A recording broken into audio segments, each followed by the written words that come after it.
किती हॉटेलचं खाल्लं तरी आईच्या हातच्या जेवणाची चव वेगळीच असते. पावसातून या आईच्या हातची साधी सोपी थाळी म्हणजे गोडी डाळ, पडवळ पावट्याची भाजी आणि मिरची फ्राय करणार. चला तर मग वेळ न घालता व्हिडिओला सुरुवात करूया. आजचं जेवण 5 माणसांच्या प्रमाणामध्ये आहे. 2 वाट्या तुरीची डाळ स्वच्छ धुवून 10 मिनिटं भिजवून घेतलेली आहे. मिरची फ्राय करणार आहोत आणि पडवळ आणि पावट्याची भाजी करणार आहोत. स्वच्छ धुवून घेतलेली तुरीची डाळ आहे. कुकरला तिच्या 3 शिट्या करून घेणार आहोत. 2 मिरच्या आणि 1 टोमॅटो शिजताना घालणार आहोत. ही डाळ आपण शिजवून घ्यायची. पडवळ मी असं गोलवालं कापून घेतलेलं आहे. साधारण जरासं ना जाडसर कापायचं, कारण पावटा शिजेपर्यंत ना पडवळ जर पातळ कापलं तर विरघळून जातं.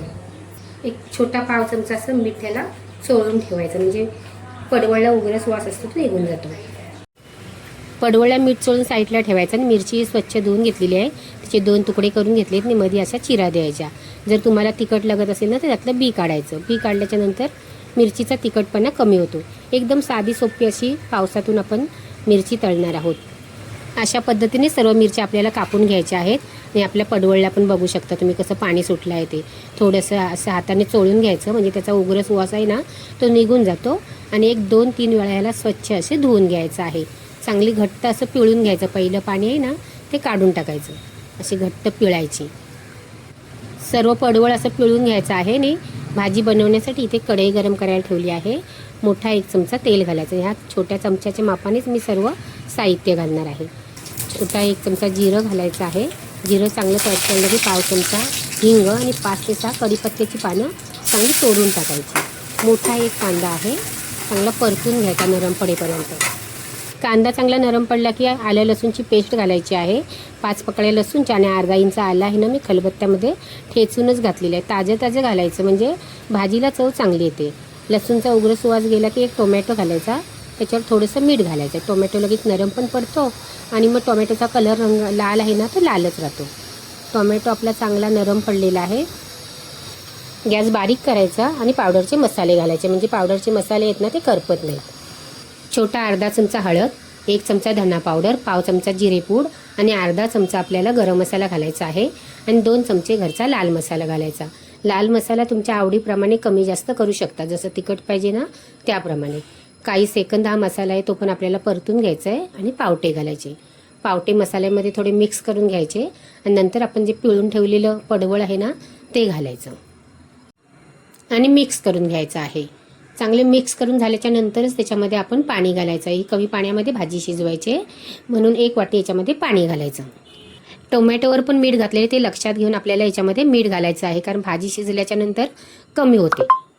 म्हणून मीठ आहे ना ते सुरुवातीला कमीच घाला. भाजीवरती झाकण ठेवायचं आहे. झाकणावरती पाणी ठेवायचं, म्हणजे हे पाणी आहे ना ते वाफवून खाली पडतं. भाजी पटकन शिजते पण आणि भाजी चवीला चांगली लागते. इथे कुकरच्या मी 2 शिट्या करून डाळ शिजवून घेतलेली आहे. बघू शकता तुम्ही. आता तिला आपण फोडणी देणार आहोत. आपल्याला झटपट स्वयंपाक करायचा आहे. ते ही कढई उचलून आपण दुसरीकडे ठेवणार आहोत आणि इकडे आपण डाळ फोडणीला देणार आहोत. असं माझ्यासारखी पिशवी कोण नितळून घेतो फोडल्याच्या नंतर ते कमेंट करून सांगा. आम्ही पिशवी फोडली ना की अशी टोपामध्ये नितळायला ठेवतो आणि मग ते तेल येतं ना ते आम्ही फोडणीला वापरतो. 4-5 पाकळ्या ठेचून घातलेल्या आहेत. थोडंसं चिमूटभर जिरं आणि चिमूटभर राई आपल्याला चांगली तडतड होईपर्यंत परतून घ्यायची आहे. 4-5 कढीपत्त्याची पानं आहेत ना ती तोडून घालायची, म्हणजे चांगला सुवास येतो. पाव चमचा हिंग आणि थोडीशी आपल्याला हळद घालायची, अर्धा चमचा बरसवली फोडणी घ्यायची.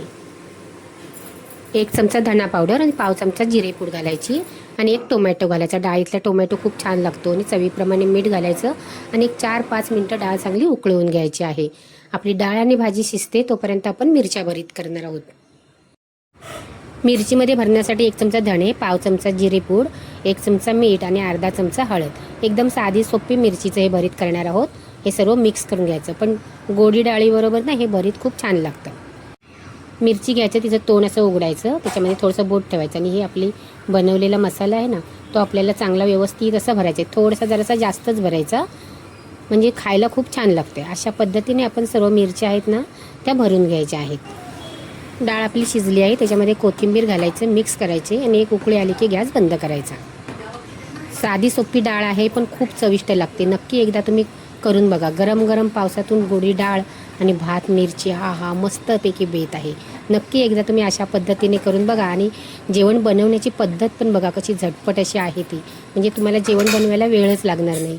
एकाच एक सर्व तयारी करत गेले ना की असे पटापट आपला स्वयंपाक करून होतो. आपली भाजी पण तयार झालेली आहे. पावटा शिजला की आपली भाजी आहे ना ती शिजली. पावटा थोडासा रापून बघायचा, एकदम जास्त शिजवायचा नाही आहे. भाजी तयार झाली. थोडंसं असं अंगासरचं पाणी ठेवायचं, कारण ती थंड झाल्यावर ना घट्ट होते. आता आपण मिरची फ्राय करणार आहोत. लोखंडी तव्यावर मिरची फ्राय करायची, चवीला खूप छान लागते. थोडंसं छोटा एक चमचा तेल घालायचं आणि सर्व तव्याला चांगलं व्यवस्थित असं पसरवून घ्यायचं आहे. आणि ही भरून ठेवलेली मिरची घालायची आणि आपल्याला चांगली व्यवस्थित अशी मिक्स करून घ्यायची आहे. खालची वर अशी करायची म्हणजे चांगली शेकल्या जाते ती. पलित्यानेच तव्यावर अशी सारखी लावून घ्यायची आणि त्याच्यावरती झाकण ठेवायचं, म्हणजे मिरचीचा आपल्याला ठसका जात नाही आणि मिरची आहे ना चांगली शेकते पण. एकदा झाकण काढायचं त्याच्यावरचं आणि एकदा परत मिक्स करून घ्यायची आणि जास्त शेकवायची नाही, थोडीशी जराशी कच्चीच ठेवायची म्हणजे खूप छान लागते. झटपट आपली अशी मिरची तयार झालेली आहे. आवडली तर नक्की लाईक करा. पावसातून गरमागरम आईच्या हातचं साधं सोपं जेवण आवडलं तर नक्की लाईक करा आणि घरच्या सण चॅनलला सबस्क्राईब करा. थँक्यू.